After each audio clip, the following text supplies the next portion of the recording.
Did you ever have a moment of evil genius that you actually went through with? Oh, mine's evil. My kids were behaving terribly just before Christmas, and, before I had time to think, I said, if you don't behave, I'll throw away a Christmas present. The threat worked, but not for long, because they called my bluff. So one night, as I was scrubbing the marker off my walls, I wrapped an empty box in Christmas paper and put it under the tree. The next day, they did something naughty and I threw that fucker away. Not only were they good that December, but every Christmas season since.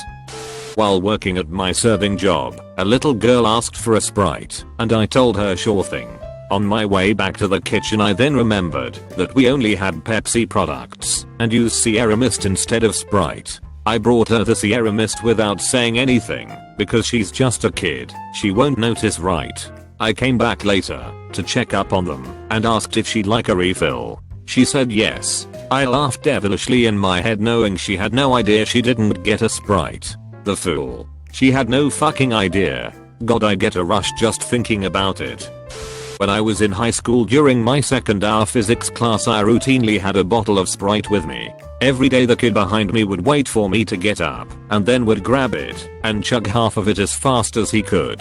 So one day I took it home and filled it back up with white vinegar and brought it with me the next day. As usual I wandered off. When I knew he was looking he grabbed it, started chugging, and immediately ran to the sink and threw up. I laughed my ass off for a while. He had to try and explain himself to the teacher and my Sprite went unmolested for the rest of the semester.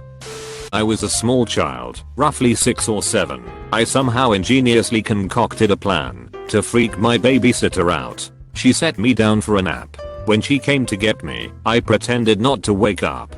I pretended not to wake up when she shook me. I pretended not to wake up when she called my dad. I pretended not to wake up when she called 911. I pretended not to wake up when she dumped me in a tub full of freezing water. I winked at my younger sister from the freezing tub when the babysitter ran from the room to talk more with 911. I pretended not to wake up when she carried me naked downstairs. Finally, I gave it up when I realized the living room is filled with EMTs, police officers, and firefighters. Not me, but a friend back in first grade did this. It was art time, so everyone was making shapes out of clay.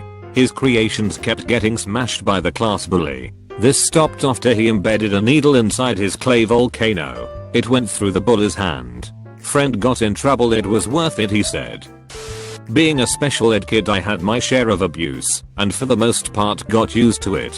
One day in my sophomore year of high school one of the jocks knocked my lunch tray on the floor as I was heading for a table, and he stood there with a few of his friends saying, "Eat it off the floor like a good little retard." I just quietly stood up and walked away as they continued yelling at me and saying, "Come back here, you retard." At that point my hunger kicked in. So I went back to the lunch counter and got another lunch and went to the table, and that jock came back with his friends and had his friends hold me down as he spit all over my lunch. Then he grabbed the tray and dumped all the spit covered food on my lap and said, "Oh, the little retard had an accident." I later walked over to his truck and poured sugar in the gas tank. A week later his parents bought him a brand new F250 pickup. He had some nice brand new shiny chrome rims in the back. So he got to come back one day to find one of the rims on his driver's seat covered in glass that used to be his windshield. I also had fun rolling the other 3 down the hill behind his truck and into the swamp. One day he beat the shit out of one of my good friends. That's when I went into full on rage mode. I didn't want to get my ass kicked, and I figured that if I kept fucking with his truck he'd figure out who was doing it. So instead of doing anything directly to him, I just started fucking with him more and more and watching him get all pissed off since he couldn't figure out who was doing all these things. I ended up peeling off the blades on his windshield wipers on a rainy day, dumping the liquid from a stink bomb in through the vent on his gym locker, etc. Until one day, when his abuse was really bad. So I found out through the grapevine that he was cheating in all of his classes. So whenever we had a test, I would notice that he had all the answers written on his palms. So just before the final exam I took a shit in the toilet and took a pencil and stuck it right into the shit, then put it on his desk.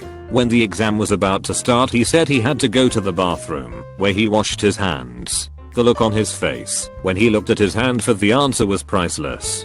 He ended up failing.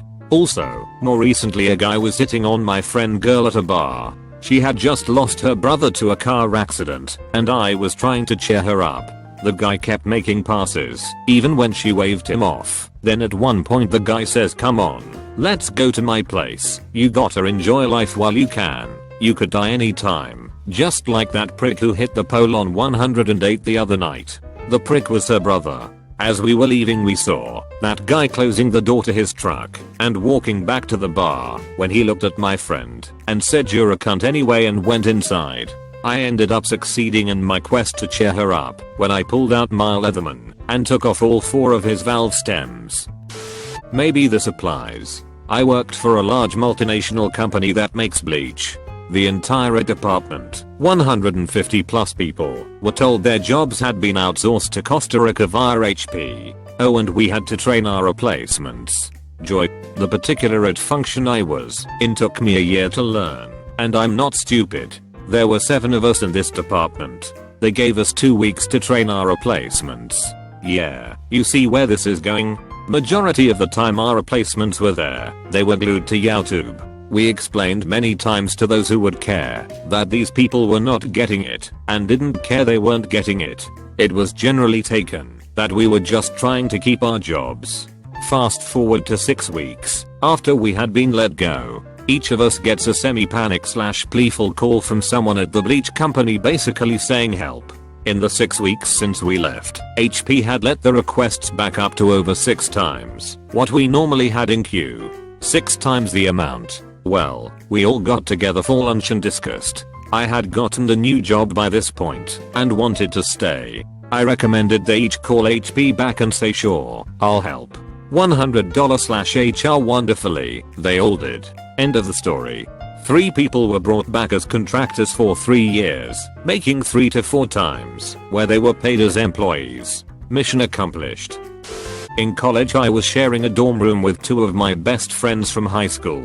I love my friends like brothers, but we could be dicks to one another pretty badly. Chris unfortunately crossed a line and unleashed the fucking fury with me when he popped the lock on our bathroom and snapped a Polaroid picture of me while I was on the john one night. He then tossed said photo out the window of our 13th floor dorm room for anybody to find.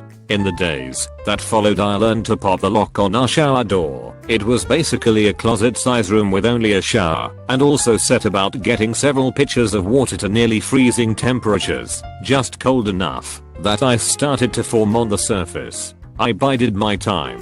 Eventually Chris went to take one of his weekly spa showers, where he said he cranked the hot water on full and basically just sat under it for about an hour.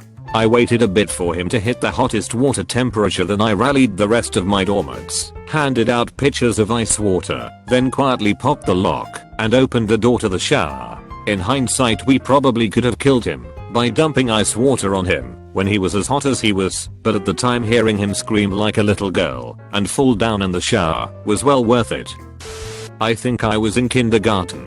It was group reading time, and we were all reading our books, and the kids who got their books the fastest generally got their choice of seating. The beanbags were of course the choicest spots, reserved for those who could read well enough and get there in time. Today, I was swift enough to secure my spot amongst this elite group of comfort hogs, edging out one of the regular sitters. Naturally, he was miffed, and, being the gym teacher's kid, he thought himself entitled. When no seat was relinquished to his royal gingerness, he started getting pesky. Then he got annoying. Finally his actions turned infuriating.